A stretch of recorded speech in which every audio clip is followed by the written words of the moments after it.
The very first cat was Tahoe. She was only 4 months old, and she was really cute. Was owned by a guy named Jeff, but he had brought her in to have her toenails cut out. Then he picked her up and took her home. 14 months later, she came back in, and she had her teeth pulled, and then they didn't come back after her. And since I was working there, I talked him into letting me bring her home. So I brought her home. Yeah, it was pretty crazy. We built the cage for her. Mom went through the licensing to be able to keep her and house her and all that. So it took a lot of time and money for her to even just have one. The first tiger I rescued was Kenya, and she was 3 weeks old, and she was at a drive-through park close to Austin. I met her in the driveway, and I couldn't believe my eyes. I just thought it was the coolest thing in the world. We've got this baby tiger, and, you know, seeing what we've done for the cougar, you know, now we get to do this with the tiger. Kenya and Ranger and Tahoe, they're the seeds of this place.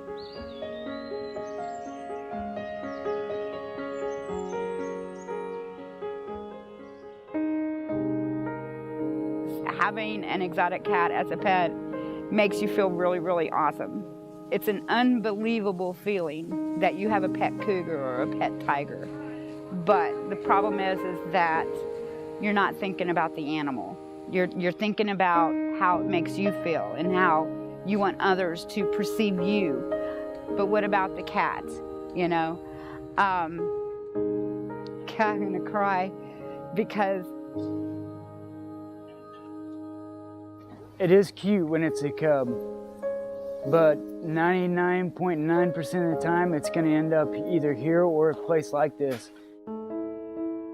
Baby tiger cubs are fun to play with and get your picture taken with, but then when they get a few months old, they're no longer warm and cuddly anymore. Man really screwed up when they started caging these cats and breeding them and messing with them, put them in the circus and everything. people just don't understand what they're doing to the cats by trying to make pets out of them. They're not pets. I've seen so many of them come in that are in such horrible shape.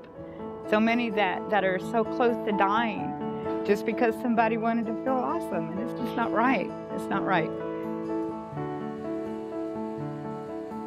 As an intern here this summer, I'm helping to train Apollo, and I just find it incredible that he's come in just 3 years from such horrible conditions. I've seen the pictures of what he came here looking like and heard the stories of what he came from and how he was treated, to being the beautiful, trusting animal that he is today. And now we're taking care of them. They can't go back to the wild, so we're taking care of their daily needs, their love, their food, their clean habitats. But people breed the animals and, you know, breed them in captivity, and that's what causes us to have more cages to house them. We got plenty of room going this way, right? Yeah. We started setting posts, I guess, 3 or 4 weeks ago. And I'm bumping the tree, you gotta come down. Get level both directions, you're not bumping. This and hopefully won't be more than 2, maybe 3 months of the outside to get it done. But the cheetah cage is the only one we have the money for right now. I think we've got all the money saved up. We've got like 4 cages in the plans right now. So to have money to build those, that would be great because we could rescue some cats. But yeah, as long as there's cats out there, I mean, we'll certainly do what we can to make a home for them. We'll come down 4 inches on the drill bit, that's where the top is. Instinct Exotics. I answer the phone at least 50 times a day. It would be nice to have an automated phone system so that, like I said, when people call, the phone system would say, you know, to book a tour, press 3, or for directions and our hours of operation, press 4. You know, it would just help out so much.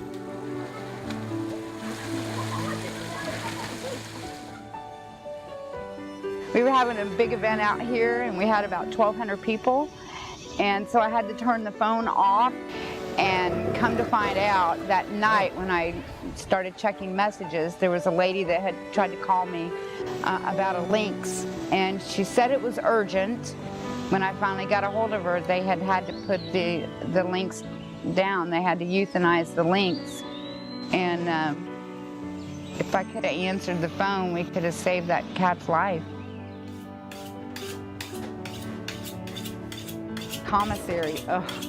Our commissary is like, belongs in 1920. It's a garage, turned into a commissary with a little cubby hole off to one side for my office. It takes us about, depending on how many we have working in there, but anywhere from 4 to 6 hours each day to prepare all their meals. And chicken is dessert. They love chicken. There you go.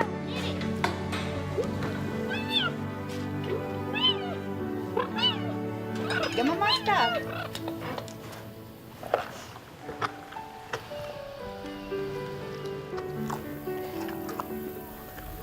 And we need a vet clinic. Now, No. done. That way we don't have to travel very far with the cats. Good job, Striker. Somebody can come here and look at them here where they're comfortable and they're at home. It would be a facility where we could take care of, regular people's dogs and cats as maybe a donation, so that it helps to bring money in for the cats. But it also would give us a place where we could take the cats without having to take them on a 5-hour trip to A&M or even 5 miles down the road to our vet. I think it's doable. We're looking for, a couple of big donors that will help that come through. It's like $300,000 dream.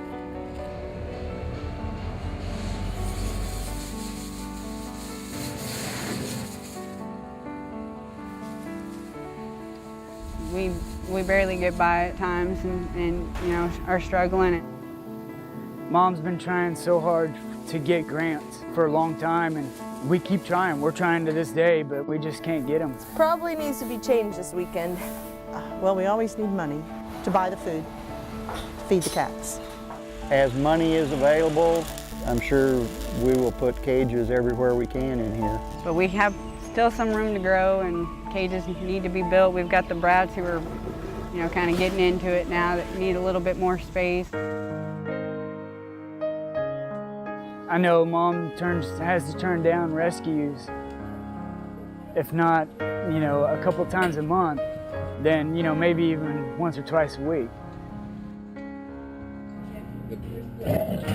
Yeah, I've turned down 8 tigers this year that I really didn't want to turn down. It always sucks when you have to turn a cat down or, you can't really help them because we don't have the room or the, money for another mouth to feed. There's more that I've known about that we haven't been asked to take, and I haven't had to turn them down. USDA knows that we're full. So I haven't been asked, but I haven't had to turn them down. We're run off of, the kindness of people and donations. That's why we're open to the public Thursday through Sunday, and because we're run off of, the donations that they make when they come through the gate.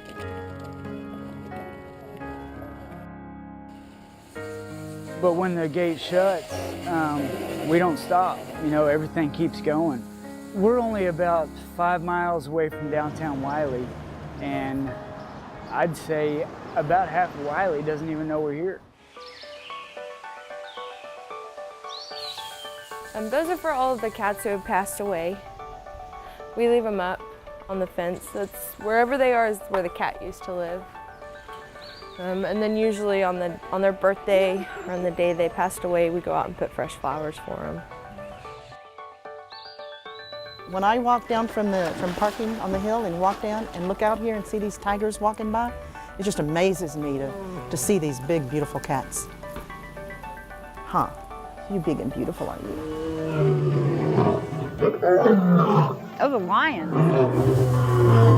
Hearing the lions sing. Yeah. Hearing the lions sing. We've got 10 lions. They're located in 2 separate areas, but if you're just standing right in the middle of it, and all 10 of them are singing, I'm like, it never gets old. It's really amazing.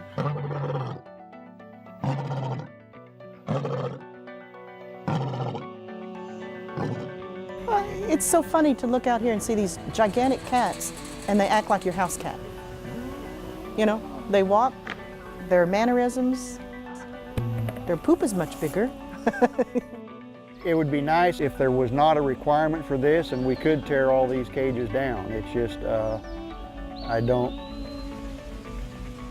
see that happening anytime in the near future, but it would be great if we could tear them all down and not have any cats here anymore. Welcome home, baby boy. You smell those other kitty cats? The priority is always on the cats. It's not my working conditions. It's not even what the volunteers have to work with. It's not even what my staff has to work with, the tools that they have to work with. That's secondary to what the cat needs. I'm ready when you are. But yeah, as long as there's cats out there, I mean, we'll certainly do what we can to make a home for them. I do dream about someday, somehow I could acquire a couple of 100,000 acres, you know, and just go out there and turn them all loose. I think it would be pretty cool to be able to watch them just run out in the wild and just be what they're supposed to be.